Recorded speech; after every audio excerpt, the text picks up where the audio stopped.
What if the answers you've been searching for have been inside you all along? Welcome to Insights with Purpose, the power of inner wisdom. We're Hemali and Sheila, two friends on two continents, having the conversations that bring us closer to the truth of who we are. No scripts, just real talk. Pull up a seat.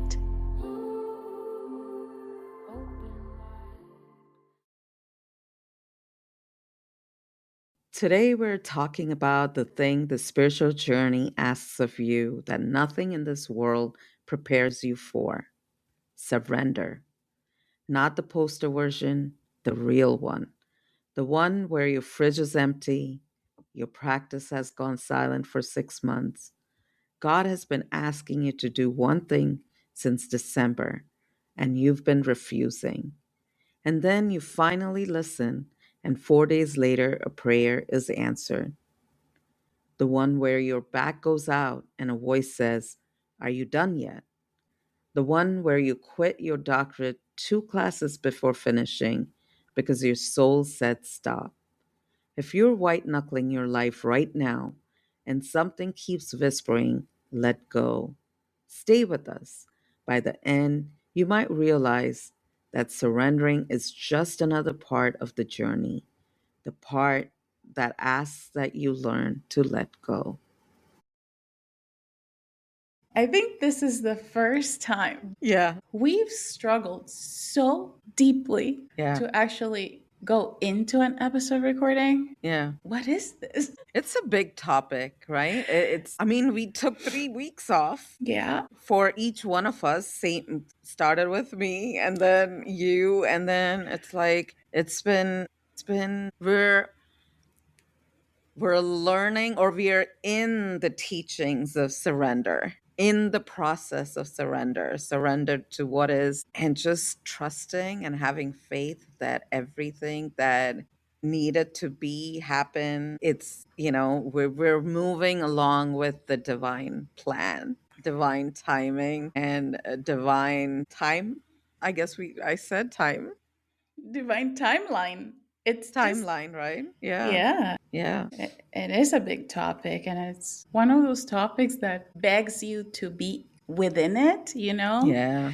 And if one thing we should say, or why not say this, but everything we've talked about, we've lived through Yeah. in Yeah. the week or the weeks following the recording of the episode. We've Yeah. experienced the episodes, right? So Yeah. it's not coincidental that here we are Yeah.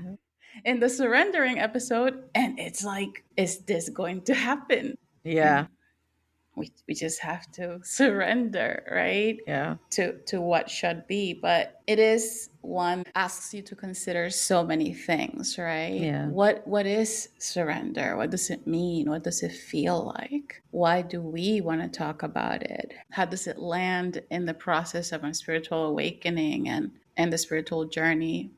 The human life is Yeah.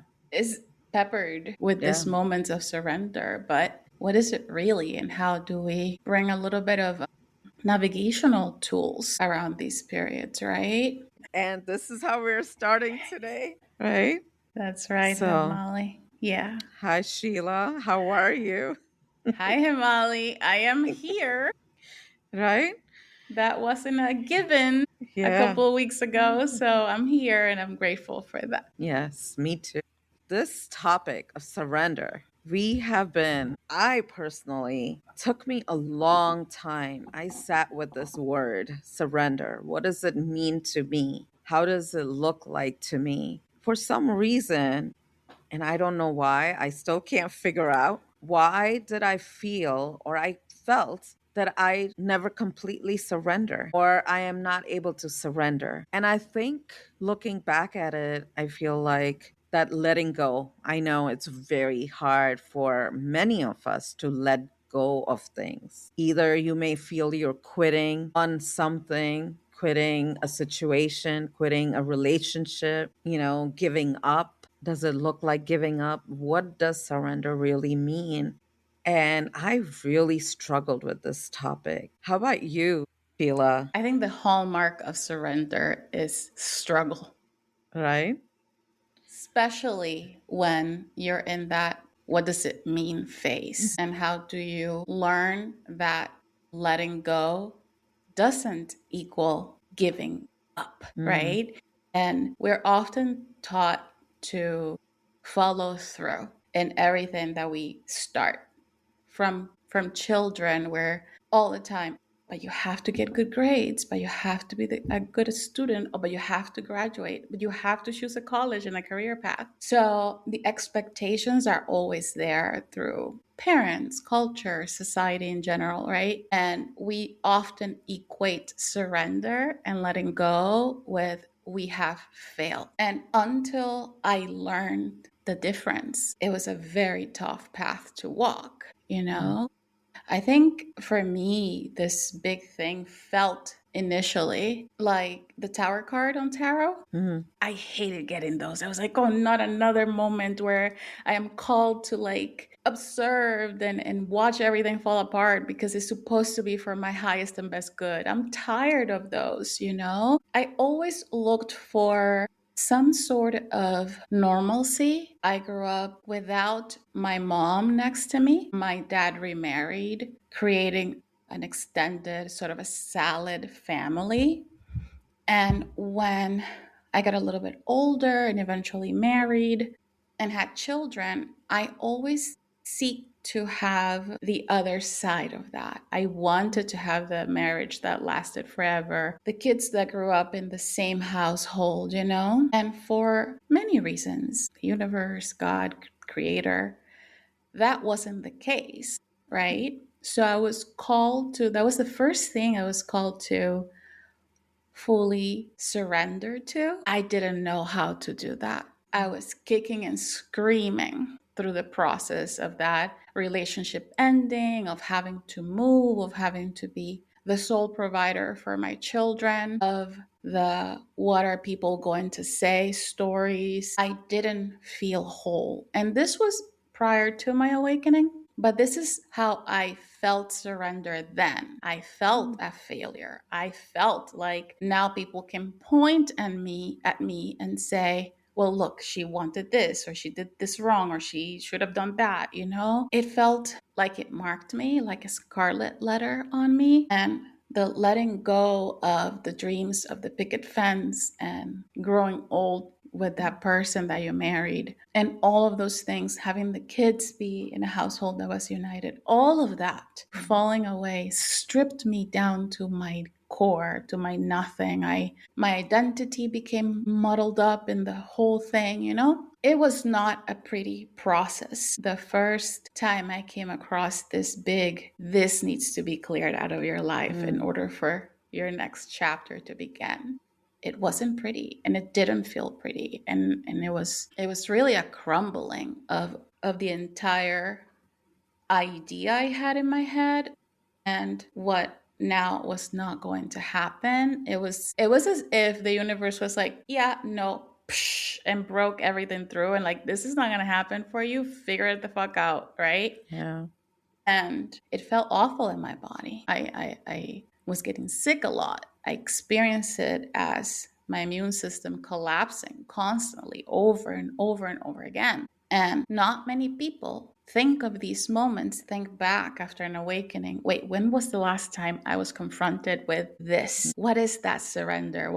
What was my first interaction with this concept? And how did I walk through it? Right? Yeah. Yeah. Just listening to you about surrender. I mean, there are so many, you surrender even as a child, so many things. You're learning, but you have to surrender to understanding of, for example, for myself, my experience, and that I was very sick at one of the grades I was in. And in India, like if you even get lower grade or fail in one subject, you have to repeat the whole grade. So in fifth grade, I was very, very sick. And so I don't remember what I didn't do well in. And so I had to repeat the grade.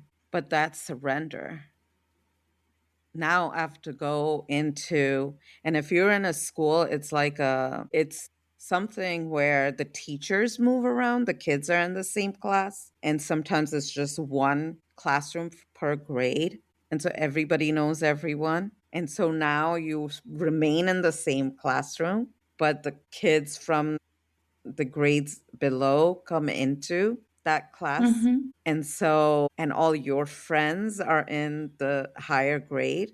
And so surrendering into that, I don't even remember how did I pick myself up and go that first week to the classroom. What did I feel? I don't remember. How did I behave? What was, I don't remember any of it, but I am sure that I had to surrender to that. Surrender to moving to US. I did not want to. I was 18.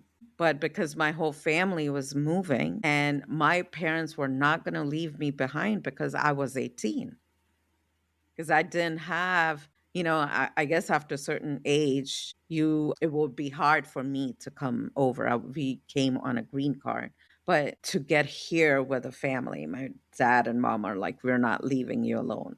And I had family who would have taken me in, but just moving here.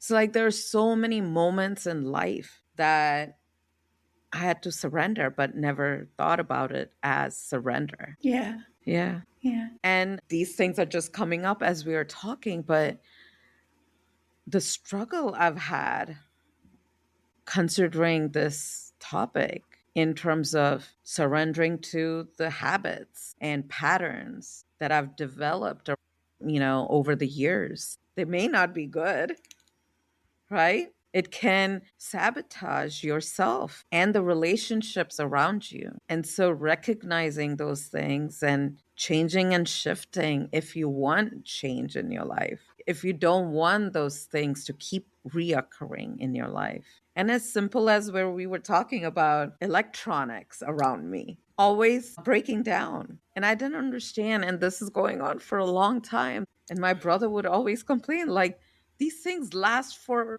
a long time. Why do they always fall apart or break down? What are you doing? And, my cell phone constantly, I have a year-old phone and yet it keeps breaking down. I have to buy a new one or it shuts down on its own. So it has energy of its own. My electricity, like the plugs, like my fireplace, it never works and we get it fixed. It turns off again. So it's like every year, every few months, we have to ask someone to come and help us fix all these things. To surrendering, sometimes you just have to surrender to these things and know that, okay, this is another day and this is what's happening. Everybody around me is kind of used to it, right? Yeah. Yeah. All those small little, I've come to associate surrender with little deaths because I'm never the same after the Yeah. experience of surrendering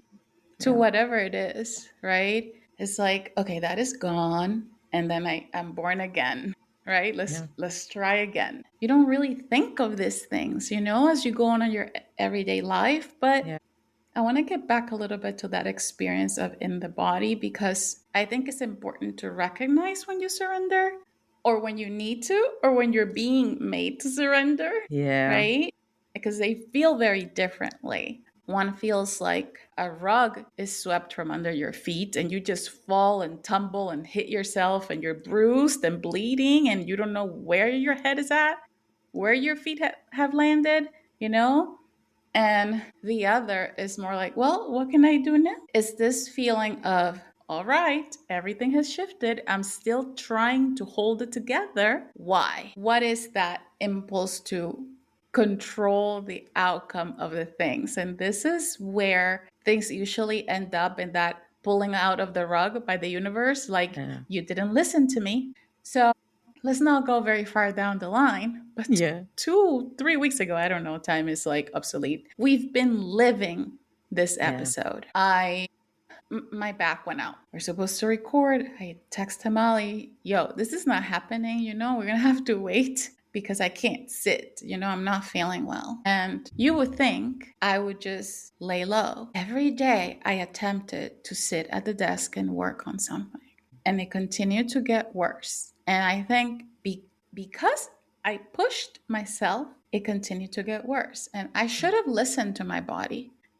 All these years, we're talking about 6 years of daily communication with my guides, with watching the science, with putting things into practice, with guiding people through their own processes. And yet my body's saying, you need to sit down. And I can't listen because I don't want to use this as an excuse. I thrive and when the universe has stepped in, because this is not the first time, and completely had me laid out, I always try to push myself a little bit and say, no, let me see how far I can push this. All to say, it's a very different feeling than when I understand, okay, I am being shown that I need to let go because of X, Y, and Z. And I don't even listen sometimes to those either. I'm stubborn. Just as I'm curious, I'm stubborn. Yeah.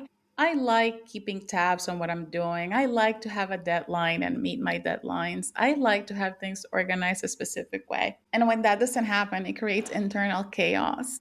And this is a lesson I am continuously learning to observe the signs so I don't end up with the rug pulled out of my feet and completely laid out in bed. It is a continuous thing and it shifts and changes depending on the lesson. And some are easier than others. Like I have a hard time pinpointing when I need to stop. I can spend 12 hours working and be like, okay, what's next? And when I do that for a week and a half, 2 weeks in a row, Yeah. it's taxing. But I go into this flow of existence where I don't notice it until I'm laid out. And my guides have been telling me you need to find space to rest. I put it on my calendar because they were so insistent. You need to find place to rest in your week. And still I pushed. And what did they do? Okay, little girl, you're not going to listen. You have to rest now. You cannot sit, you cannot stand, you cannot lay for more than 20 minutes at a time. Yeah. It becomes an internal war. And there are people who don't struggle as much with this. You would think I would listen more frequently. But when it comes to deadlines and having things to do and complete, that becomes my drive. And it completely bypasses any rational or spiritual mindset that I may have, you know? And there's a part of me that really loves that chaotic, I have to do this by tomorrow thing, you know? So my guides tend to take me out for a few. And this is what happened very recently. This is why we're recording when we're recording, or one of the reasons why. But you always think it's going to feel like a big tower moment and like you're going to lose your job or your relationship's going to fall apart. But sometimes it's as simple as your back went out. You have a cold for the longest time, right? Yeah. Yeah, absolutely. I mean, that reminds me of one of the back pains I've had, and that was my first time that I experienced that severe back pain. I could not move, could not turn in the bed. I think I woke up that way. And of course, my first thing, I can't take pain. So I'm like yelling and screaming. And my husband's like, take the pain meds.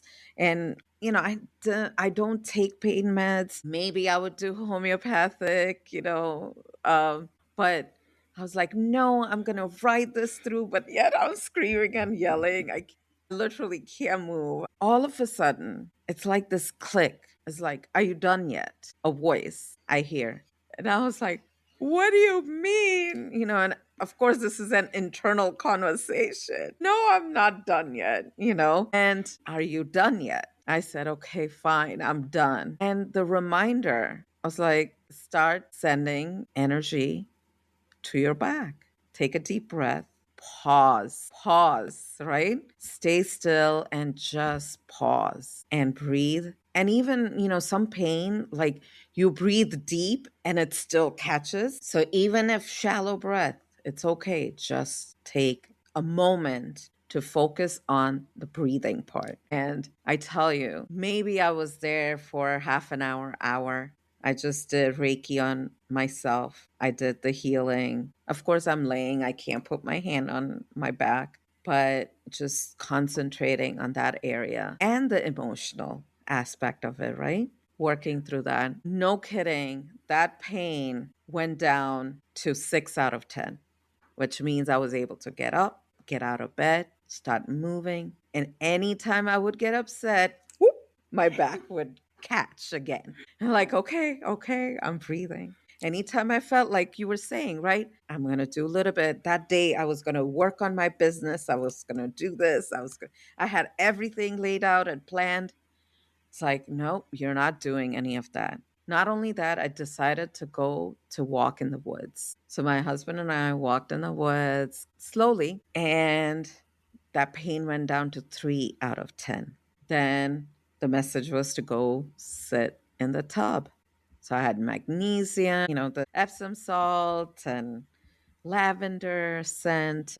So I was sitting in the bathtub for a while. That pain went down to 2. So that whole day was gone in taking care of myself, just being with myself. And that wasn't the day to start working on my business. That was the message. But sometimes it's like you run after things you want to do, you have plans. And I've learned since 2015 that you can make as many plans as you want to, and they sit there and laugh at you like, yeah, yeah, yeah, go ahead, plan for 5 years, plan for 10 years, what you're going to do 10 years down the road, just plan all that, map out your life to like maybe 20 years down the road. And it's like, but we'll see what happens next moment, right? You just never know. And I've learned that. So I've been there with that pain and how it feels. And just like you, I sat in my sister's and I was like telling her, my sister drives Tesla. I sat in the back and I was telling you, my tailbone was hurting so badly. I don't know what happened. I could not move. I couldn't get out of the car, couldn't get in. This is last week. And for 2 days, and then it was gone. And I had an expo, so I had a booth giving, but while I'm giving Reiki, I'm totally fine. I can move around, no pain. So, yeah, it works wonders. If you listen, it works one. Yeah. I hear you. I wish I didn't struggle so much with listening when Yeah. I've set a date for something. Because other than that, I think I find myself most of the times being a good listener of spirit, Yeah. right? Because I've learned to. After that divorce from my first husband, I had to let go not only of the dream but the material aspects, the home, the everything you collect in a marriage that you find that you have like an attachment to. And this is what the thing is the attachment to either the material thing or the outcome of something is what causes the turmoil. If you do not attach a specific outcome to things or a specific sentimental value to things, you don't care. You're just like, okay, take it, So you're a lot more willing to just let go of whatever it is, right? But for me, that's when like things started to, in the material world, shift into learning to give things up. And this wouldn't come around in the same way in my life until after 2020 and my awakening. That was a whole other crumbling of life as I knew it. Not only was I didn't have a job that I had had for 14 years, that I had grown to where I wanted to be, earning what I thought I should be earning, wicked hard hours, but still I felt successful. I felt here I am this many years after that divorce, thriving, being able to provide for my kids. And then I go and get COVID. Mind you, I got COVID at my job. So I get COVID, I get sick, 45 days. When I returned to work, it wasn't the same. I couldn't remember tasks that I was doing for 14 years. There were gaps in my mind. I didn't have the ability to recall as quickly. I wasn't able to stand for as long, as many hours.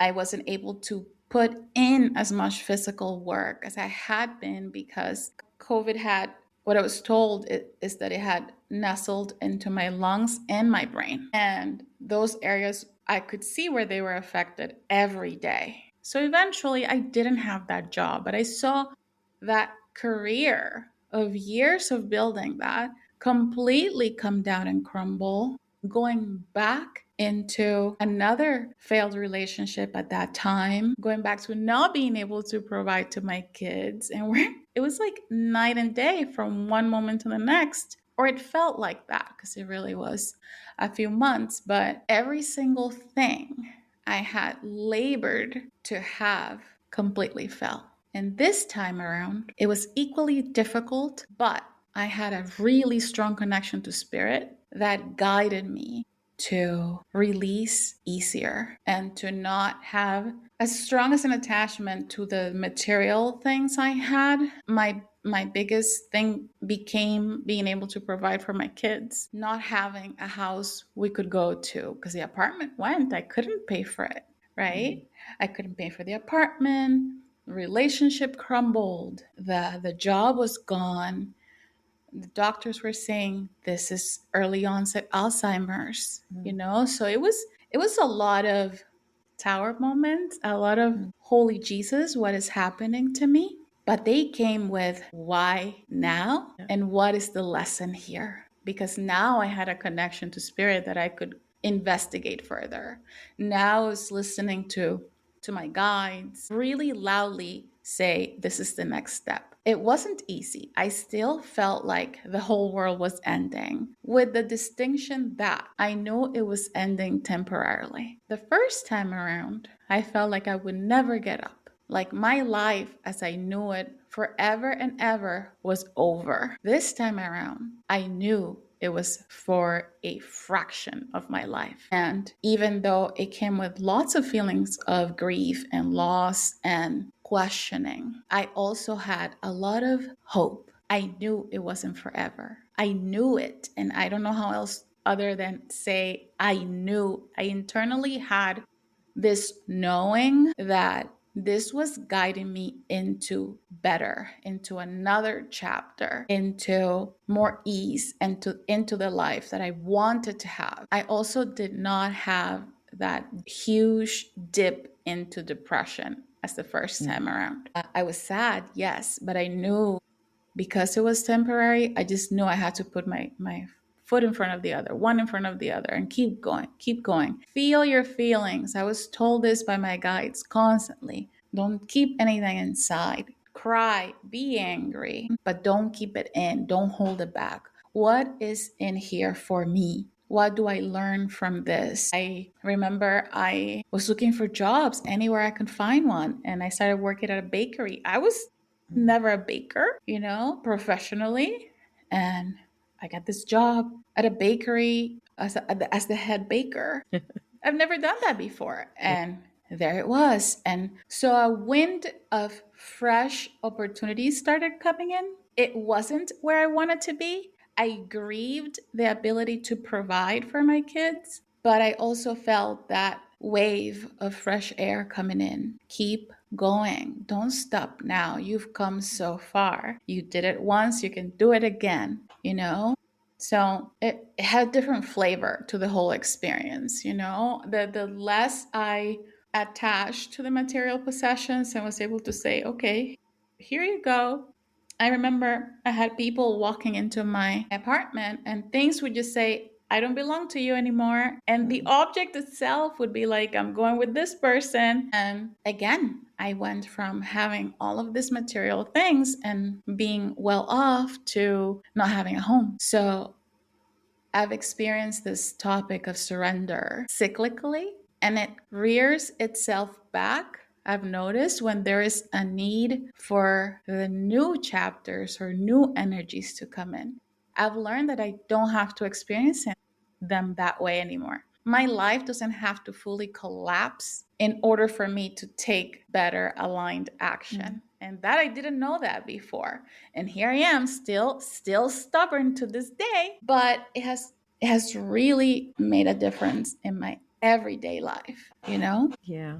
And I think that, as human, we all have that strong hold on things and how things are. And we want it to continue. And we want to stick to the plans. We want to, because that's our nature. We've learned that, since we were kids. And so I think that no matter what, there is that even if you progress and you really follow the guidance and intuition, I think there will be a tiny moment where we would still think like, should we hold on, right? I really think that because I'm thinking in terms of like, okay, if you become a monk, which I don't think we are, but there will be a moment where we will still, for a second, even think about, well, I don't want to let that go. And you're right, attachment is the main thing of suffering, right? The strong hold that you have on things and people and anything, your habits, your patterns, the harder it will be. And either it can be like snatched away, Velcro off of you, and leave like so many marks, wounds on you, versus you easily let it go. And I'm sure that as humans, we all had to, at some point in our life, had to surrender to something or the other, someone or the other. And I think, I keep going back. The way I started in this journey also was where I was doing my doctorate in physical therapy. And this is 2013. It was my third class. And I was just getting sick. Things were just not lining up. And of course, I was relying on my friend who was also taking the classes, asking for help. And at some point, I had to make a decision. I had two more classes to go to finish. And something just told me I needed to stop right there. I just let go of it. And I really thought about it. I really sat with it, made educated decision. And of course I felt like I'm quitting something. I had two more classes to go, right? And it's like, what am I showing my kids? That I'm quitting halfway? So that title of doctor in front of my name and the feeling or the society around us that only if I had the name or doctor in front of my name, I would, people would listen to me. People would value whatever I say, right? It would be worth something. They will pay attention a little bit more than what I'm just saying right now. So I had to let go of that belief and the belief that it's okay. I think I sat with it and I was like, to show my children that it's okay to let go when it's time. And as soon as I did that, I'm telling you, the best sleep I've slept. I felt so at ease. Things and just like as soon as I said this is it, things started working out for me. I took I heard this probably podcast. I don't know. At that time, I was listening to Robin Sharma. He was talking about start investing in yourself. We always invest in our career, we're taking these classes to advance ourselves, certificates and all that. And how much are you really investing in yourself? How Mhm. many classes are you taking to advancing yourself as a person? And that was such a big moment, I think, for me. And then that's when I started on this journey of doing, took Reiki, took nutrition, the holistic nutrition coaching classes. And it just kind of, things just started falling into its place after that. Life became so much easier. But yes, then it started unraveling. But to see that, what it is. And when you're talking about another thing that I had to really surrender to is the knowledge that, when somebody really, you can see the hatred towards you in their eyes, what they say, and to surrender to there are millions of people in this world. Not everyone's going to like you, and you're not going to like everyone, and that's okay. That is completely okay. And that has nothing to do with who I am. Sometimes you don't even want to clear that misunderstandings, don't want to, so you just let go completely and be as the person you are. And I had to, when you know who you are as that loving person, or whatever your innate nature is. It's so much easier to accept that it's okay. It's okay to, that is their opinion. It has nothing to do with who I am and what I am. Yeah, that's a big one. Disengaging Yeah. that belief that you have to prove yourself. to someone Yeah. in order to feel like you are something. And that's a 2 classes to go, and being faced with that understanding of, wait, I have to stop here. It takes special Courage. type of courage. Yeah. Yeah. To just say, I'm pushing through this one. I know it looks like crazy.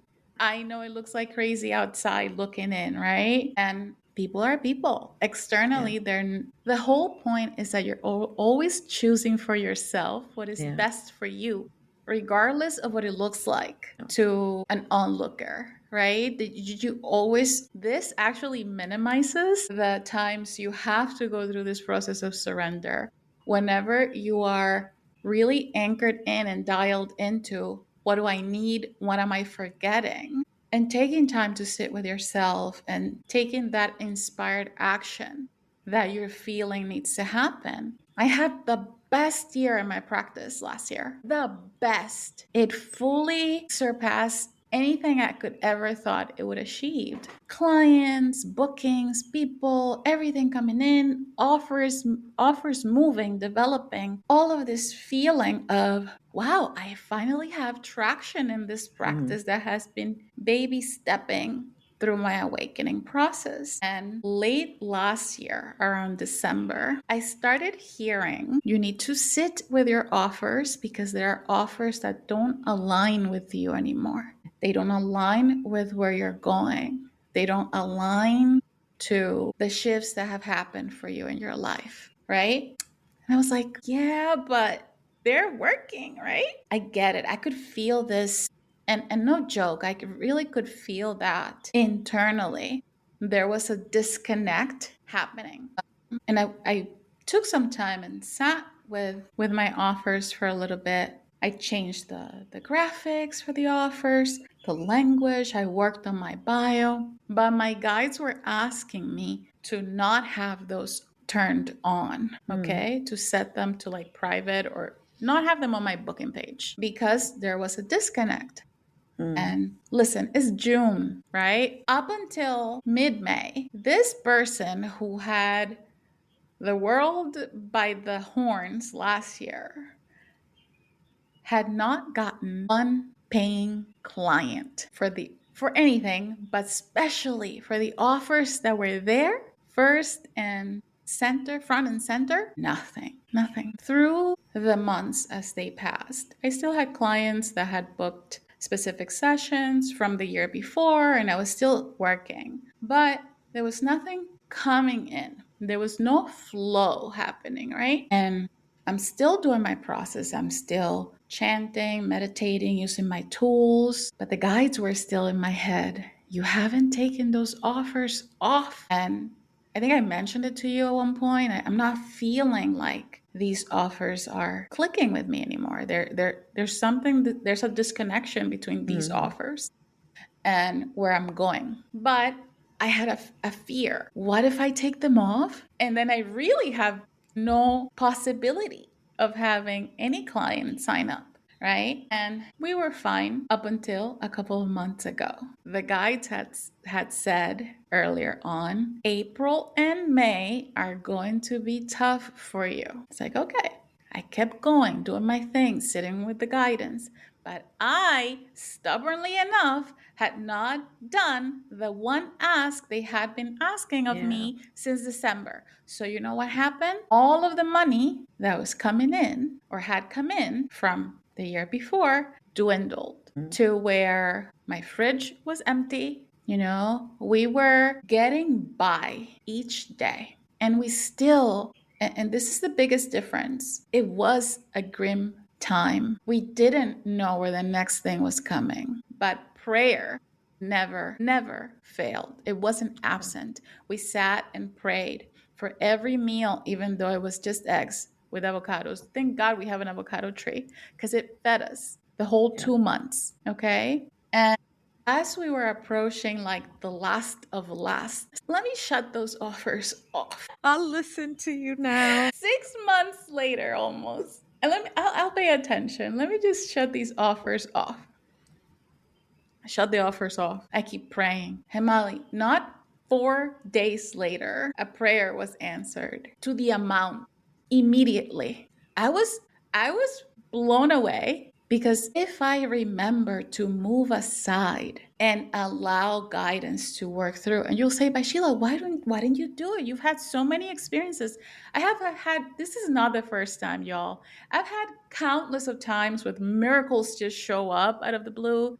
And usually, what happens is we get entangled with the way we do things. Oh, well, I've been doing this and it's been working. Well, if I shut it off, then there's no even a possibility that something will show up. But being able to have the aperture for the miracles to come in, for the clients to show up, for things to shift. Why? Because God is not asking me to work hard. This last 6 months, He's been asking me to rest. That's it. And I've not done it. And my health has suffered. Guess what? I have rest days now on my calendar. Yes, my Yeah. back went out. Things will still happen. The way you approach them, the way you navigate them will completely determine how long or how Yeah. rough you tumble. Because listen, Sheila, all you had to do was turn them off. It didn't cost anything, right? I just had to listen. But I'm glad I listened. 4 days after, to the amount income, okay? What did I hear 4 days later? Now you can turn them back on. And what happened? I went really quickly and turned them back on because it's like, okay, lesson learned. Yeah. Turned them back on and immediately had bookings. Why was I not listening? Because when you allow yourself to be the one that leads, you will fall. It's not sustainable. I can only see up until a certain point of my life. Like you said, plan 20 years of your life if you want. Girl, plan a month is Yeah. going to test you. We know we've been Yeah. trying to meet for 3 weeks now. So the idea is that if you are attached to the way you are doing things as the only way it works, is not sustainable. Spirit is always trying to communicate, always trying to tell you, hey, I can see more than just one step ahead. Yeah. Do this thing. It wasn't I who was successful last year in my practice. It was successful because I listened. And that is the surrender. That is the true surrender. When that guidance comes in and you go, I know God is there. I know no matter what that looks like, when I shut it off, God is there, right? And a lot of times we get swept up by, I did this, I created Yeah. this, I made this happen. My heavy duty working 12, 14, 16 hours made this happen because we have this idea in our head that we can only accomplish as far as what we push for. If you're not working, you're not going to get anything done. That's not true, you know? And this last 6 years of my life have taught me so much, and I'm still learning. I will always be learning. As long as I have a human body, I will be in learning mode because there are things I can only tap into by going through them up until I say, enough, I learned the lesson. So when I worked my calendar, my month, I input one full day every week. That's just mine for me. And every day that I'm working, I'll put a timer on my clock. You've been working for 45 minutes. Stand up, right? So you have to learn to help yourself navigate this human aspect that is very mind center, Yeah. that drive from the ego that's attached to the stories that we grow up listening to. That is what you need to train. Remember, the ego is a 2-year-old that you take by the hand, not something you listen to for advice. So, all to say, I was in the middle of that desperation, and now we're in June, and all of a sudden, there's new energy and new possibility and new opportunity. And I know that as long as I continue to show up for myself and listen to the guidance I receive constantly, I'll be okay. It is when I'm thinking I am doing the doings Yeah. and stop being the being that I get in trouble. I can.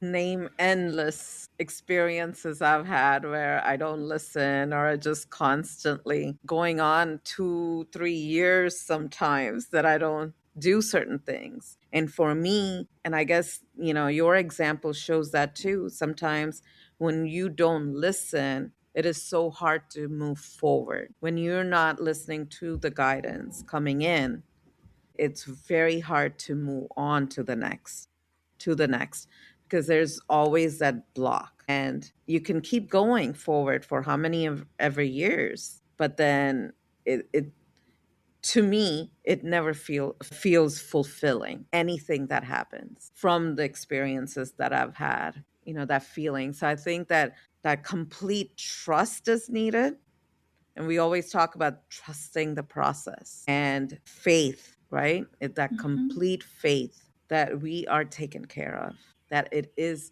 you ask and it is given. Not when you want it, like right now, but it is given. How you want it.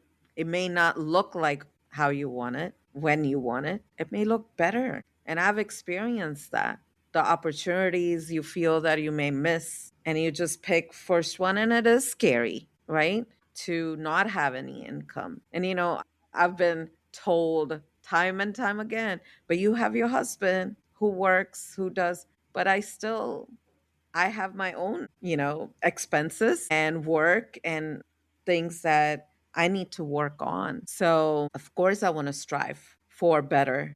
And yes, I do have a husband who provides and helps with everything. I am absolutely grateful for that. And I feel blessed for that I am supported. But yet, I do struggle in many ways in terms of finances, but I leave it up to the divine. And I know, and I have always been blessed since I was a child.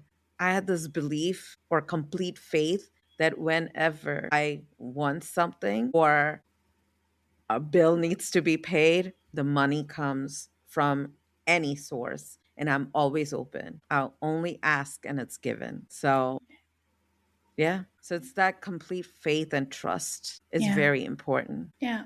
And that's where we're tested, right? Yeah.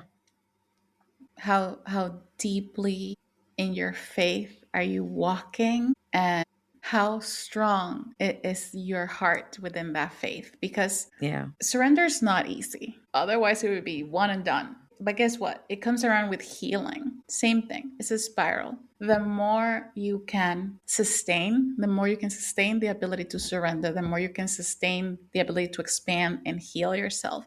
Because we're talking about lifetimes of processing. We're talking about ancestral lineages of healing work and all these things that are stored within us as DNA and passed down energetically or not. Every single day that we're alive is another one of those things unfolding for us. And everything will be an opportunity. But to understand that the quicker you get yourself out of the way, the quicker you will find that flow, that alignment again, back into that source, back into that abundance, back into that ease, the better you will become when it comes to surrendering in any aspects. It's a tough topic. Yeah. It's a tender, difficult one that you learn to navigate as you go. I After the whole thing with COVID and not having a place to stay, I ended up having to move back in with my parents, and it was tough. I'd not lived with them since I was 17 years old. So here I am in this house, still kind of like recovering and navigating and having to look at unhealed aspects of the dynamics and process them in real time, Yeah. and my kids came with me, but it came a point where my son had to move back in with his dad. And in this whole surrendering journey, that is the biggest loss of my life. Having to see him go. No, not because his dad is not a good person or is not good for him, but I've always been with him. I've that there is sort of a bond that forms when a mom is just mom with her kids, single parenting. And that was jarring. It broke me open. I talk about all this healing and narratives and stories coming back. You're not good enough. Yeah. You didn't do a good job. This is happening because you cannot hold down a job. This is you're choosing wrong. But the whole time, and I was in pieces. Yeah. Okay, it's you're talking about a whole lifetime with him. He just turned 18, and all of a sudden, I'm not gonna wake up to him. I'm not gonna smell him. Hear his voice. It was so much of a grieving process for me, but it was also a lot of surrendering. It was also an understudy of faith and promise, and the promise of what God has in store for you, and how much anchored am I feeling within this. And I'm really grateful he had his dad to go to. I'm really grateful that he's thriving and moving forward in his life, and that he has had the ability to have those years with his dad. They have served him well. He is Yeah. doing amazing. He had his own dad be a role model to him. That's beautiful. He got to take that time. It doesn't take away the pain I felt, right? But I want to name the truth of it.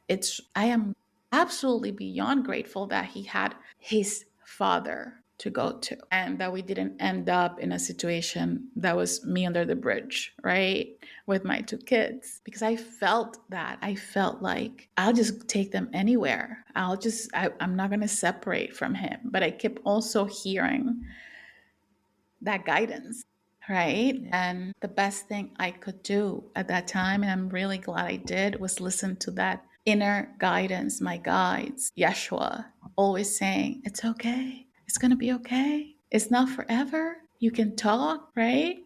You've been with him for all of this time, and it was a very difficult time. And I think what I'm trying to say is this is what makes surrender so tender, because you're constantly facing head on things that you must let go of in faith to receive in faith. I don't know how things would have turned out if I had stubbornly said, I don't think so. I would rather go be under a bridge. And right now, my beautiful son, who is one of a kind, is thriving, has traveled out of the country internationally on his own. He's moved states. He has his license. There's so many milestones he's been able to reach because he has experience other than, right? And Yeah. as a mom, I could have, not even as a mom, but as me, I could have said, no, I'm going to be in control. I'm going to do this. I'm going to do that. I'm going to try to push. And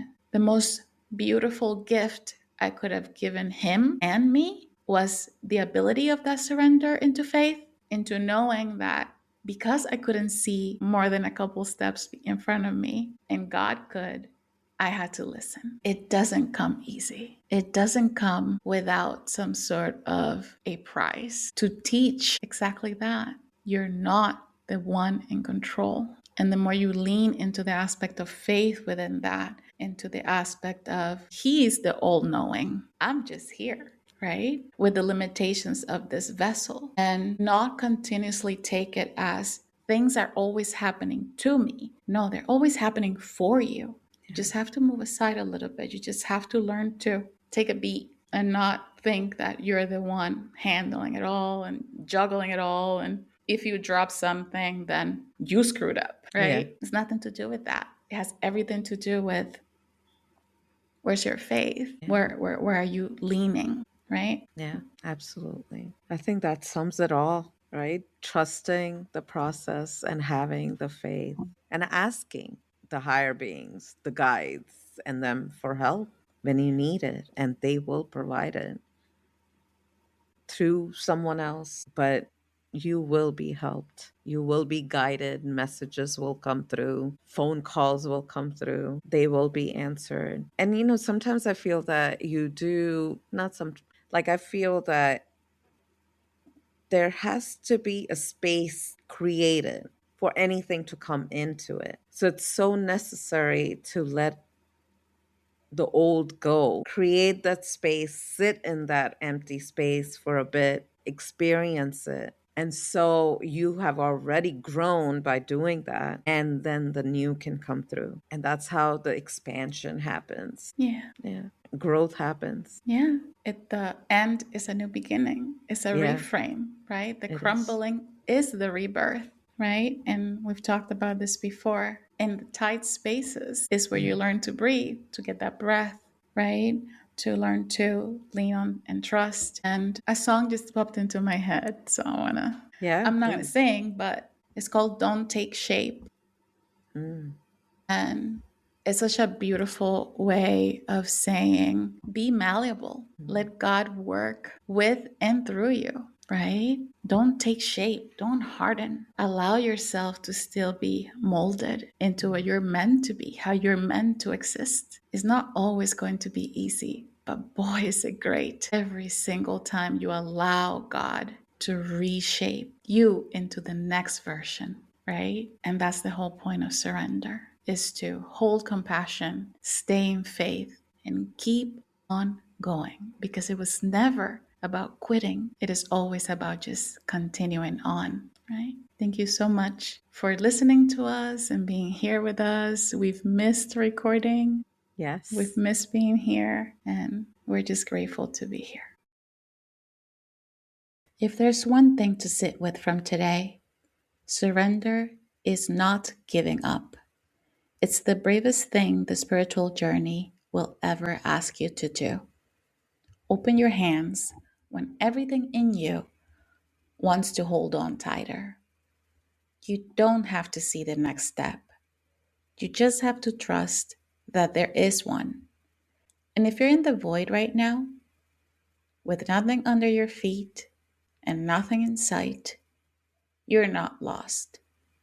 You're just in the space between who you were and who you are becoming. Don't take shape yet. Allow yourself to still be molded. The path was never in front of you. It was always beneath you. Thank you for being here with us. If this episode moves something within you, please share with someone who needs to hear it. Subscribe wherever you're listening and leave a review. It helps more people find this space. Find us on all your favorite social media platforms. And remember, you already are what you're looking for. Trust your insight, act with purpose, and stay in your knowing. Everything I held, it was always there, always there, always there. Deep inside.